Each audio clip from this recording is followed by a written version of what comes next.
you check the children? You're a little mad sometimes. Hi, I'm Chucky. Wanna play? Sometimes. That is what You're gonna need a bigger boat.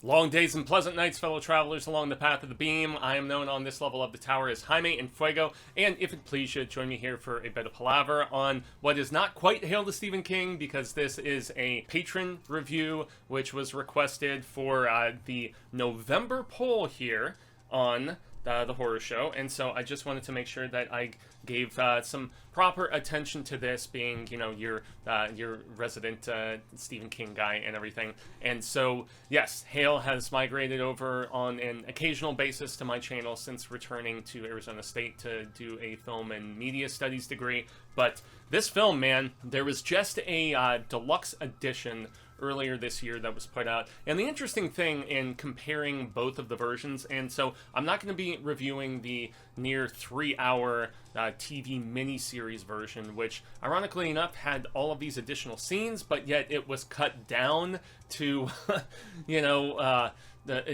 PG-13 rating, if I recall correctly, because so the theatrical film that came out in August of 1993 was indeed rated R. There are a couple scenes, most notably early on, with a kid and a gun, and you know, just some language and whatnot. But so this is a tale of two things, and I still intend on doing a full-on review for Hail to Stephen King proper, which is examining like the pros and cons of both versions, because of the fact that Needful Things is actually a fairly mean-spirited book if we're talking about the source material, especially in just the means of like characters being played against each other and what Leland Gaunt actually gets the chance to do. But for this reason, I will not be discussing the extended cut, which I know some contemporaries have done recently. I'm just going to be talking about the theatrical version. And from this is one of those when Stephen King, I'm not going to say was starting to lose steam as a writer, but he had just recently gotten sober, and so I'm not sure what it was about not just the output, but just the prolific nature of his films. Like this one, Needful Things, the original theatrical cut, in my estimation, was kind of overshadowed by a lot of other stuff. I mean, this came out right around the same time as like, you know, stuff like Shawshank Redemption. It was only a few years removed from you know, something like Misery, and you know, also exceptional stuff like Dolores Claiborne came out around the same time. And so Needful Things, in my estimation, it was dubbed as the last Castle Rock story, which, you know, anytime somebody is like, oh, it's the last story or it's the last tour or whatever, I think the Eagles are on like their second or third, you know, farewell tour. You know, this is all silliness, but Needful Things was originally dubbed as, you know, the last Castle Rock story. But the character of Ellen Pangborn, I've always really appreciated, you know, because he was the one who survived and took over after, you know, Tommy was killed in Cujo. Brodigan? No, it's not Brodigan. Gosh darn it. Anyway, the cop who was the basic partner of our Johnny Smith in the Dead Zone, he was in turn killed in Cujo by the dog, and then Pangborn is the one who took over. Pangborn had actually been previously portrayed in what was it, The Dark Half, if I recall correctly. And oh dude, it was a guy from Guardians of the Galaxy. I'm not gonna split hairs about names or anything of that nature, but yeah, so Ed Harris is great in this particular role. And so, yes, I know we're supposed to be giving overall thoughts and whatnot. So overall thoughts, I think this is, once again, as I said, a unsung and just kind of forgotten Stephen King gem, because of the fact that it doesn't really have overtly supernatural force, and yet it doesn't have like, and it's very much a dramatic piece, but this one resides like somewhere right in between. So it's got supernatural kind of like hints and indications, but yet, you know, it doesn't go full on horror. And then it's got, you know, dramatic elements, most notably when you have characters like Amanda Plummer, who goes just nuts in this movie, and various other peeps. So it kind of resides between, and I think maybe that's one of the reasons why not just the book being a little on the forgotten side, but also the adaptation, you know, it doesn't really like lean too heavily into either side. It is very much that mixed sort of blending of tones. And I mean, Leland Gaunt, though, man, as portrayed by Max von Sydow, is tremendous in this movie, especially in just the fact that he is one of the few villains that I have just longed for King to return to, because of the fact that, especially with what happens, not necessarily at the end of the film with him, not going completely into it, or the book, really, now that I, give it just a very clear moment of consideration. But, yeah, you could go backwards or forwards with his particular villain, man, as Leland Gaunt and the guy who opens up a store in Castle Rock, and of course he has everything that anybody could desire, whether it's baseball cards, whether whatever, lots of different stuff. And it's really that initial interaction with the kid that is the most just prolific and just upsetting to me, because I really like those sort of coming of age stories, and the fact that the kid, I'm not going to go into it, but that's one of the few discrepancies, between the longer cut and the R-rated cut as far as what goes down with this particular kid and stuff. And so, but man, Max von Sydow, as we're veering kind of, I've given enough as far as story goes, I think, because of the fact that, guy opens up a shop and he starts slowly making these little like side plans to turn people against each other, and he's slowly turning the town against themselves, and stuff is getting crazier and crazier. And another performance that I have to make mention of is so she was the wife of Bruce Willis in the first couple of Die Hard movies, Bonnie Bedelia, I believe, and so she plays Polly Chalmers, and she is just sweet and endearing. And the fact that she has this arthritis sort of thing going on, which she has some very tense moments with Leland as far as like just not so much prolonged, but just restrained sexual tension, I think, based on what is going on between the two of them, and the fact that he cures her affliction, and yet everything comes with a price, right? And so those are interesting aspects about this. But man, the dynamic between Ed Harris and her is really cute and really sweet, and I really dig that aspect. And the fact that you have stellar supporting players like the aforementioned Amanda Plummer,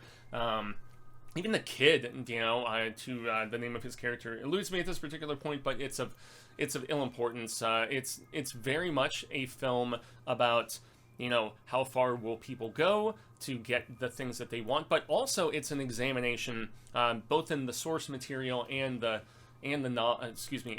adaptation itself, of hatreds that we harbor and that are able in the course of this story to like really manifest themselves. And I think this is one of the like better Stephen King adaptations, because man, in the 80s and the 90s there were so many just really craptastic sort of adaptations. This is directed by I just want to revisit the name, Fraser Clark Heston, and I'm trying to remember what else this particular person has done. I don't think they have like a lengthy body of work. So he was an actor and he was a director, and yeah, primarily TV movies and stuff like that. The Treasure Island TV movie in 1990, The Kristopher of Blood in 91. He was second unit director on City Slickers when they were filming some portions of that in Spain. And then he also did a film called Alaska, but yeah, really just kind of fell off the radar and shifted more into a producing role, as I'm seeing, looking at his IMDb. But I think this is a very well-directed film, and it's just, I mean, it had a stellar cast. This was when, once again, King was on the tail end of what I would say his popularity, until the resurgence that happened, in the aughts. And so this is one of those that I think was probably overshadowed by, Shawshank, which came out the year thereafter. And once again, the fact that it didn't really lean fully into being either horror or drama, because I feel like that is the stuff that had succeeded the most for King up until this particular point, was like, he's either going to go like super dramatic, and just take out any horrific elements with things like, Stand By Me, and then just go full on horror like, Pet Sematary, which came out a few years before this. And so King was still a very noteworthy name, but I think this film was just kind of one of those little drops in the pan.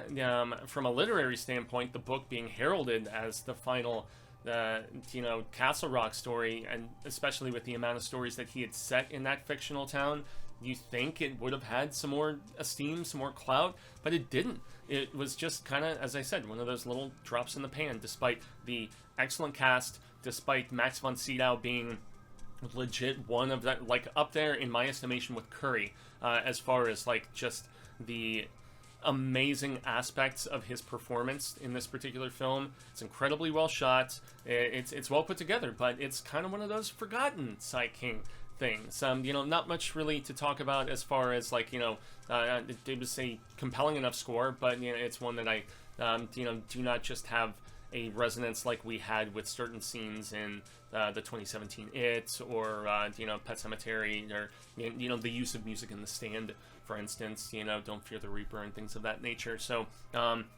yeah, this is one that I'm honestly hoping, especially with the recent re-release of the new extended, once again, PG-13 cut, because it was a television cut, I'm hopeful that this story, because it's very compelling in all of its intricacies, especially about, examination of small town and how people just kind of recoil from actually exuding and bringing about their hatreds for each other. They just kind of, like, it's like a bite your tongue sort of situation. That is very much what Needful Things is, but those characters get to go unhinged, and just the extent of the craziness from, oh boy, there's death, there is town destruction, there's all kinds of things without getting into too many of those spoilery details. So everybody who voted for this for the November poll, I extend a grande gracias from myself, Cecil, Robert, the girls, everybody here on the show. I've been Jaime and Fuego. You can find me on all social media sectors: Twitter, Instagram, Facebook, YouTube. I only moderately get on the socials now since returning to school, but yeah, you can at least take a peek at some of the things that posting and discussing and whatever else, because at this point, pretty much all of it is either cinema related or something to do with cats. So hey, it is what it is. So once again, thanks to everybody, all the patrons who voted on this for November. I still want to do a proper discussion of the pros and the cons of the shortened theatrical version versus the extended television version. It's a very interesting dichotomy between what is expanded upon and gives a lot more to the story, with things being, because how long that book is, dude. That book is like a brick. It's like 700-800 pages, something like that. But there's something about it being leaner and meaner too, which you have with the R-rated cut, which is the one that I just discussed. So alrighty guys, that is gonna do it. Once again, thanks very much. Duncan, I got to see all that good stuff, and yes, Fright fans, until next time, and another patron review, stay scared.